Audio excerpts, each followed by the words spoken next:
প্রশ্ন 3 পুট কি 07 বাণিজ্য কোটা বলতে কি বুঝ অথবা কোটা কি অথবা কোটা কাকে বলে যা 2020 বাণিজ্য কোটা হলো আন্তর্জাতিক বাণিজ্যে কোনো পণ্য আমদানি বা রপ্তানির পরিমাণের উপর সরকারের পক্ষ থেকে আরোপ করা একটি সুনির্দিষ্ট সীমাবদ্ধতা বা সীমা।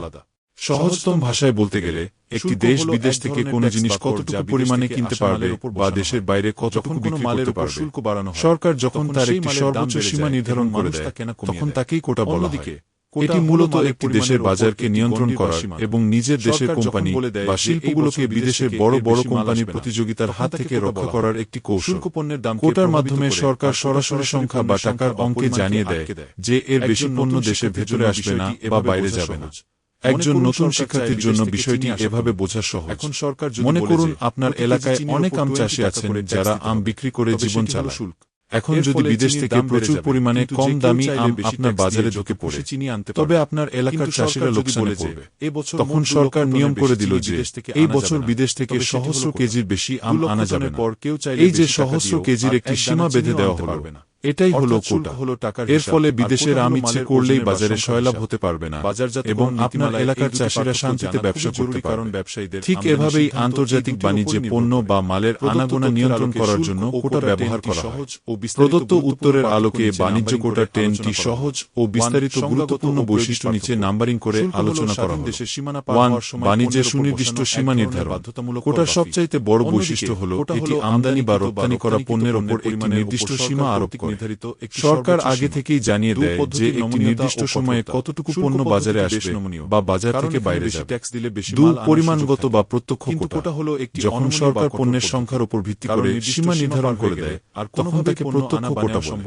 যেমন সরকার বলল এবছর কেবল 1 লাখ পিস মোবাইল ফোন আমদানি করা যাবে। এখানে পিস বা সংখ্যাটি হল কোটার মাপকাঠি। 3. আর্থিক বা পরোক্ষ কোটা। অনেক সময় সরকার সংখ্যা না বলে টাকার অঙ্কে সীমা বেঁধে দেয়। যেমন এবছর মোট 50 কোটি টাকার বেশি কাপড় বিদেশ থেকে আনা যাবে না। মূল্যের ভিত্তিতে এই নিয়ন্ত্রণকে পরোক্ষ কোটা বলা হয়। 4. দেশীয় শিল্পকে সুরক্ষা প্রদান। কোটা ব্যবহারের অন্যতম প্রধান উদ্দেশ্য হল নিজের দেশের ছোট বড় শিল্পগুলোকে বিদেশের বড় কোম্পানিগুলোর হাত থেকে বাঁচানো। বিদেশ থেকে আসা পণ্যের পরিমাণ কমিয়ে দিলে মানুষ বাধ্য হয়ে দেশি পণ্য ব্যবহার করবে যা দেশের ব্যবসার জন্য যোগান কমিয়ে দিয়ে আমদানি বাণিজ্যের নিয়ন্ত্রণ। যখন বিদেশের পণ্য দেশের ভেতরে ঢোকার ক্ষেত্রে সীমা বেঁধে দেওয়া হয় তখন তাকে আমদানি কোটা বলে। এর ফলে দেশের বৈদেশিক মুদ্রা সাশ্রয় হয় এবং অপ্রয়োজনীয় পণ্য বাজারে আসতে পারে না। রপ্তানি বাণিজ্যের নিয়ন্ত্রণ। দেশের বাইরে পণ্য পাঠানোর ক্ষেত্রেও সরকার অনেক সময় কোটা দেয়। যেমন দেশের মানুষের যাতে টান না পড়ে সেজন্য সরকার বলতে পারে যে এবছর সহস্র টনের বেশি ইলিশ মাছ বিদেশে পাঠানো যাবে না। একে রপ্তানি কোটা বলে। 7. আন্তর্জাতিক বাণিজ্যের নিয়ন্ত্রণ হাতিয়ার। বিশ্ব বাণিজ্য বা ইন্টারন্যাশনাল ট্রেডে সরকার কেবল ট্যাক্স বসিয়ে সব নিয়ন্ত্রণ করতে পারে না। অনেক সময় সরাসরি বাণিজ্যের পরিমাণ নিয়ন্ত্রণ করার জন্য কোটাকে একটি শক্তিশালী অস্ত্র বা হাতিয়ার হিসেবে ব্যবহার করা হয়। 8.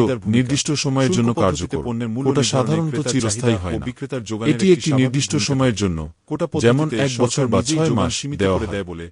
সময় শেষে সরকার আবার পর্যালোচনা করে নতুন করে কোটা নির্ধারণ বা বাতিল করতে পারে। সরকারি প্রশাসনিক সিদ্ধান্ত। কোটা পদ্ধতিটি পুরোপুরি সরকারের একটি প্রশাসনিক সিদ্ধান্ত। দেশের অর্থনৈতিক অবস্থা এবং বাজারের চাহিদা বিবেচনা করে বাণিজ্য মন্ত্রণালয় বা সংশ্লিষ্ট বিভাগ এই কোটার পরিমাণ ঠিক করে থাকে। 10. বিদেশি প্রতিযোগিতার মোকাবেলা। কোটার ফলে বিদেশের পণ্য বাজারে সয়লাভ হতে পারে না। এর ফলে দেশি ব্যবসায়ীরা বিদেশের বড় বড় পাওয়ারফুল কোম্পানির সাথে অসম প্রতিযোগিতা থেকে মুক্তি পায় এবং নিজেরা বড় হওয়ার সুযোগ পায়। আমি কি আপনাকে কোটা, কোটা এবং শুল্ক, ট্যারিফ এর মধ্যে মূল পার্থক্যগুলো কি কি সে সম্পর্কে আরও বিস্তারিত তথ্য দিয়ে সাহায্য করতে পারি?